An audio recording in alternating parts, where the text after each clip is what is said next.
Depuis presque 2 ans, on se pose la même question. Quand est-ce que les taux d'intérêt vont enfin baisser? Eh bien, une nouvelle question commence à apparaître. Et cette question, c'est « Et si les taux d'intérêt étaient sur le point de remonter ?»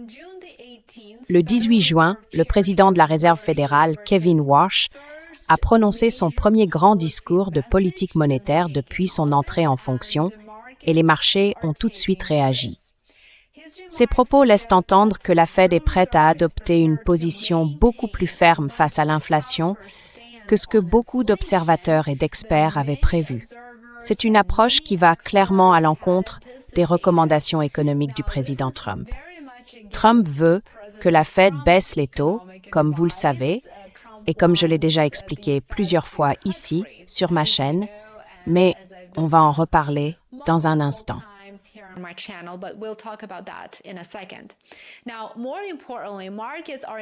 Et surtout, les marchés intègrent de plus en plus la possibilité d'une nouvelle hausse des taux d'intérêt américains avant la fin de l'année 2026. À première vue, une seule hausse supplémentaire ne semble pas forcément dramatique. Mais si on la combine à des décisions similaires prises par d'autres banques centrales dans le monde, cela pourrait avoir de lourdes conséquences sur la croissance mondiale, sur les marchés financiers, sur la dette publique et même sur la stabilité géopolitique. Aujourd'hui, dans cette vidéo, on va voir pourquoi la Réserve fédérale adopte un ton plus ferme, pourquoi les banques centrales du monde entier vont dans la même direction et pourquoi ce cycle de resserrement synchronisé, si on peut dire, pourrait devenir l'un des grands sujets économiques de l'année 2026. Et n'oubliez pas, vous pouvez regarder les épisodes complets gratuitement sur mon Substack et sur Patreon. Donc si vous voulez voir un épisode entier sans publicité, c'est possible.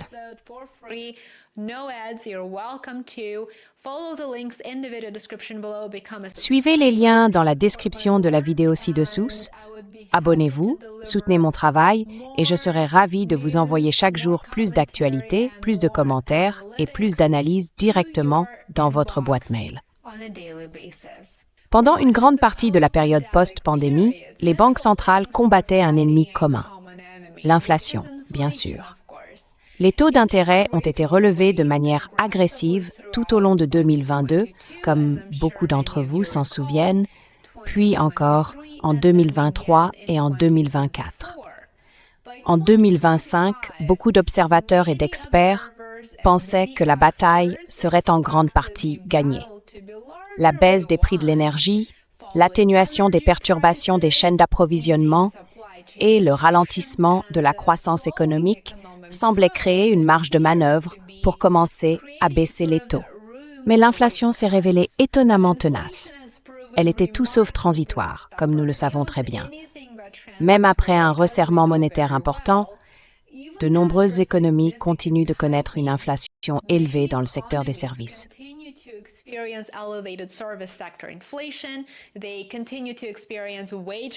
Ils continuent de subir des pressions sur les salaires et bien sûr des hausses de prix persistantes. Les dernières déclarations de Kevin Warsh laissent entendre que la Réserve fédérale n'est pas prête à, disons, crier victoire trop tôt. Autrement dit, Warsh ne compte pas faire ce que Trump lui demande de faire. Au contraire, la Fed semble de plus en plus concentrée sur la prévention d'une seconde vague d'inflation, mais surtout après que la guerre en Iran a déstabilisé l'économie américaine, mais aussi l'économie mondiale. Et c'est important parce que la crédibilité d'une banque centrale, c'est absolument essentiel. Les responsables politiques craignent de répéter les erreurs des années 70 quand l'inflation semblait maîtrisée avant de repartir à la hausse parce que la politique monétaire avait été assouplie trop tôt, trop vite. En conséquence, la Réserve fédérale laisse entendre que les taux d'intérêt devront peut-être rester élevés plus longtemps que ce que les marchés avaient anticipé.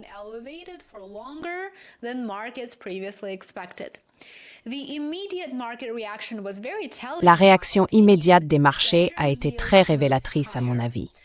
Les rendements des bons du Trésor ont augmenté, le dollar américain s'est renforcé et les investisseurs ont commencé à ajuster leurs attentes concernant la politique monétaire à venir.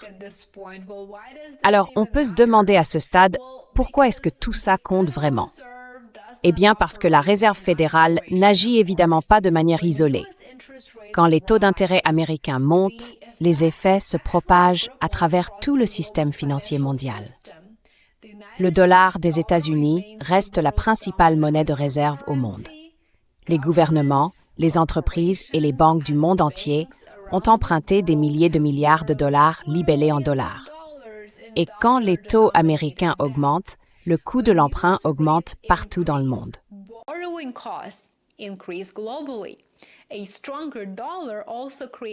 Un dollar plus fort crée aussi une pression supplémentaire. Les pays qui doivent rembourser leurs dettes en dollars se retrouvent soudain avec des coûts de financement plus élevés. C'est une mauvaise nouvelle. Les marchés émergents deviennent particulièrement vulnérables parce que les capitaux ont tendance à se diriger vers les actifs américains qui rapportent davantage. Alors, que font les investisseurs? Ils peuvent gagner plus d'argent en détenant des actifs en dollars et du coup, les placements dans les marchés émergents deviennent beaucoup moins attractifs. Quand l'argent quitte les économies en développement, les monnaies s'affaiblissent, les coûts d'emprunt augmentent et la croissance économique ralentit. Cette dynamique s'est répétée à plusieurs reprises dans l'histoire financière moderne. Mais cette fois, un autre facteur entre en jeu et rend la situation potentiellement plus dangereuse.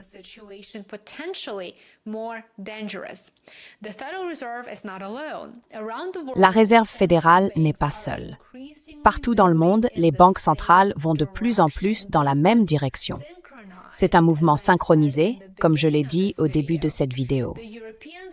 La Banque centrale européenne a déjà relevé ses taux et plusieurs autres grandes banques centrales du G10 indiquent qu'un resserrement supplémentaire pourrait aussi être nécessaire. Et maintenant, même le Japon, dont j'ai justement publié une vidéo entière consacrée à ce pays et à la bombe à retardement qu'il a créée, même le Japon, longtemps considéré comme l'exception monétaire du monde, a commencé à normaliser sa politique. Et ça, c'est peut-être l'un des développements les plus remarquables de la finance mondiale en ce moment.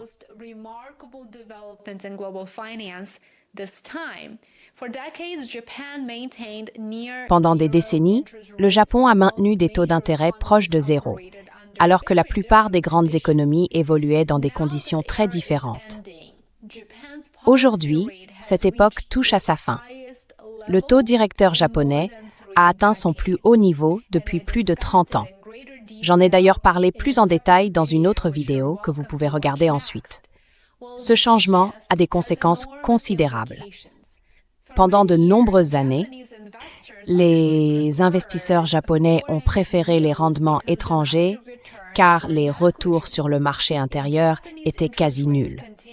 Si les taux d'intérêt japonais continuent d'augmenter, une plus grande partie du capital pourrait rester au Japon et certains fonds pourraient même revenir au pays. C'est ce qu'on appelle la rapatriation. Ce mouvement, cette rapatriation de capitaux, comme je viens de le dire, pourrait avoir un impact sur les marchés obligataires du monde entier, en particulier aux États-Unis.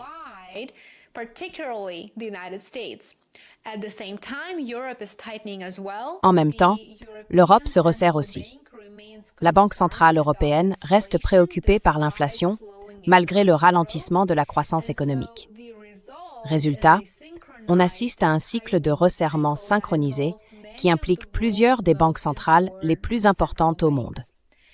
Historiquement, ces périodes de resserrement coordonnées ont souvent entraîné des ralentissements économiques. La raison est très simple. Les taux d'intérêt influencent presque tous les aspects de l'activité économique. Des taux plus élevés augmentent le coût des emprunts immobiliers. Des taux plus élevés rendent les investissements des entreprises plus chers.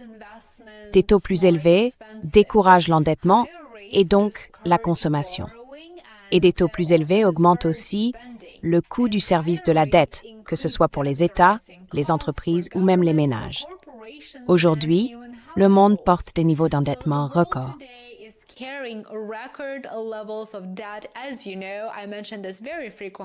Comme vous le savez, je le répète souvent ici sur ma chaîne, La dette mondiale dépasse aujourd'hui les 300 000 milliards de dollars.